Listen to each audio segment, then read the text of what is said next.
You're listening to TurkishSoccer.com's Turkish Football and Turkish Super League podcast. Hello, everyone. My name is Ahmet Turgut. Welcome to a brand new edition of this podcast where we say Happy New Year with Turkish Football podcast to you and to all my listeners. So it's been disaster December, but let's start this 2024 in a good manner. Wishing everyone who follows Turkish Football Podcast Happy New Year. As you know, in my last podcast, I talked about me having knee surgery. I'm still under that knee surgery pain and relaxing at home. So I will do these podcasts as I speak whenever I get a chance, give you information about the Turkish football, what's going on in the Turkish Super League, also in the Turkish football in general.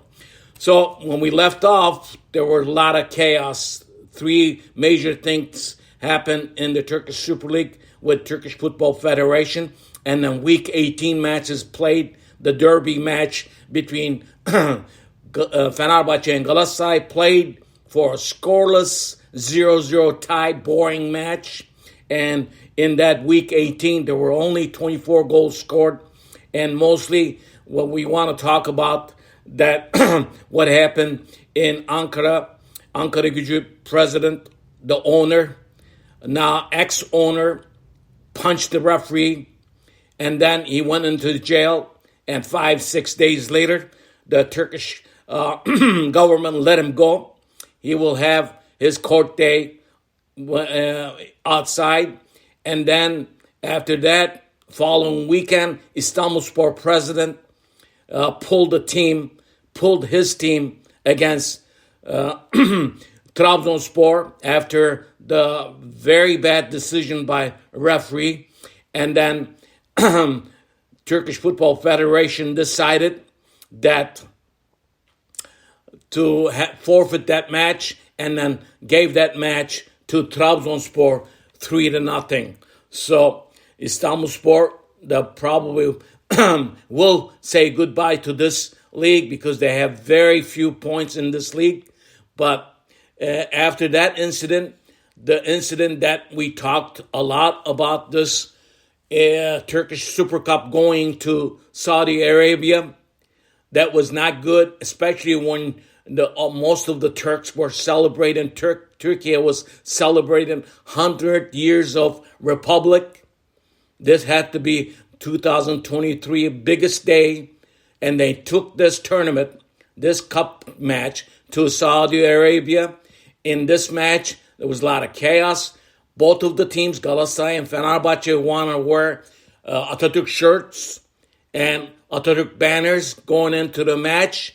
And Saudis did not allow that. And then both of the team officials said, we're not playing this match. And they returned to Turkey. Now, all these things happen. Three major sports events in December in Turkish Super League. And we still see the Turkish Football Federation president and the whole committee still hasn't resigned. They should resign immediately. They haven't done that as I speak right now. Today is the Thursday. Hopefully they will do in the next couple days. Because if we don't start the football in the right step, starting with Turkish Football Federation, things are not going to get better in the Turkish Super League and Turkish football. And I think between politics involved with this sports, with football in Turkish Super League, it's a huge thing. The politics should stay out of the Turkish football, in general, Turkish sports. But we cannot do this in Turkey. This has to change. If we don't change this, we're going to have more problems in the Turkish Super League and Turkish football. That's it. After Week 18, we have top two teams. If we look at the standings, there's two teams that racing for the title in Turkish Super League. Fenerbahçe with 44, and Galatasaray with 44 also. The third place team, Trabzonspor, has 30 points. The fourth place team, Kayserispor, with 29, along with Beşiktaş, who's in fifth place, 29. So going into the week 19, it starts tomorrow on Friday. The bottom of the team is, as I said, bottom of the barrel, bottom of the Turkish Super League is Istanbulspor with 5 points. And the 19th place, Pendikspor with 14. And 18th place, Samsunspor with 15 points. 17th place, Fatih Karagümrük with 18, along with 16th place, Konyaspor, who has 18 points. So pretty much, if we look at it, these teams, they are in the danger zone. But looking at Başakşehir, Hatayspor, Alanya, Ankaragücü, even Sivasspor, they are in the relegation zone because their points somewhere around 20 and 21. So the gap is wide between the top and middle.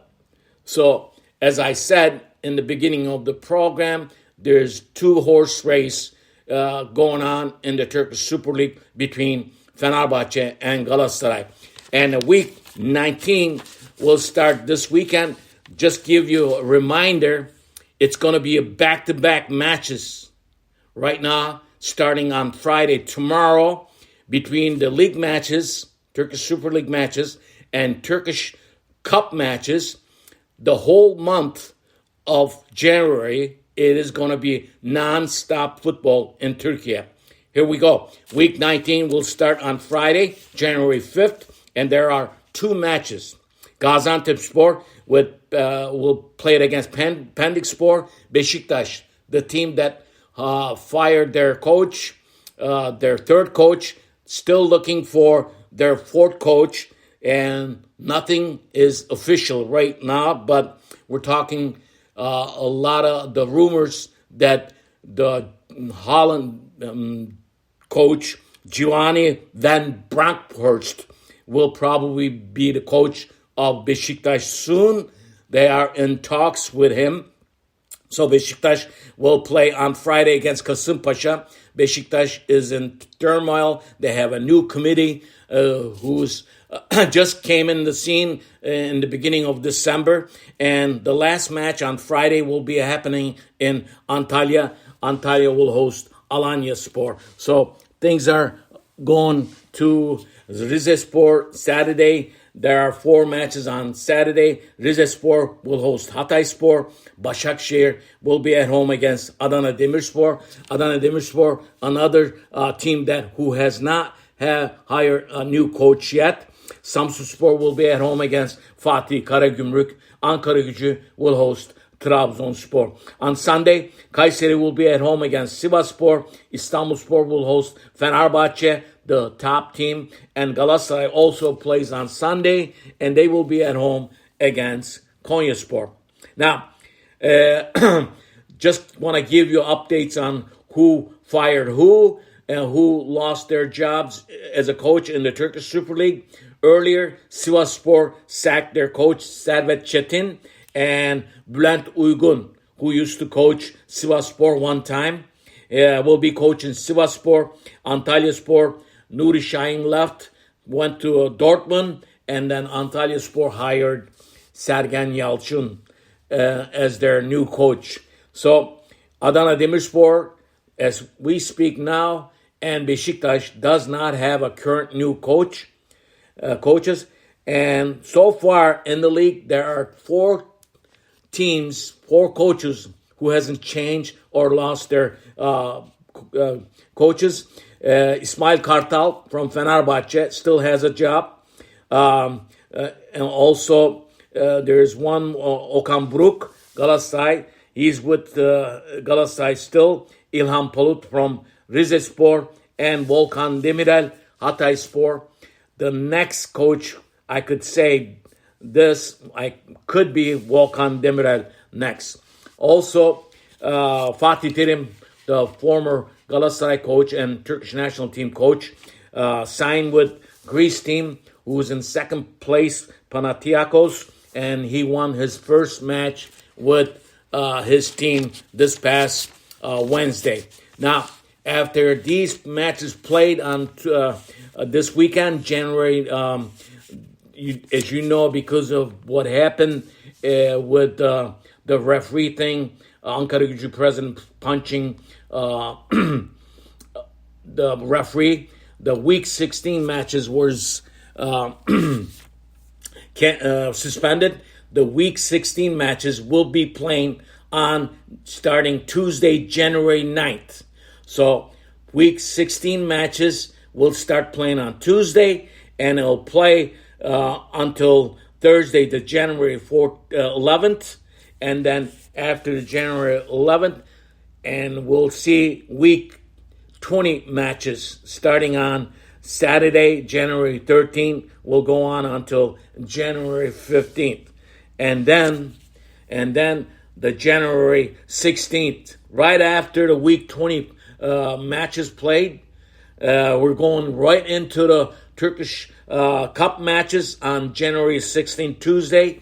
This will go on until the January 18th, Thursday, and then following Saturday, and we'll start back to Week 21.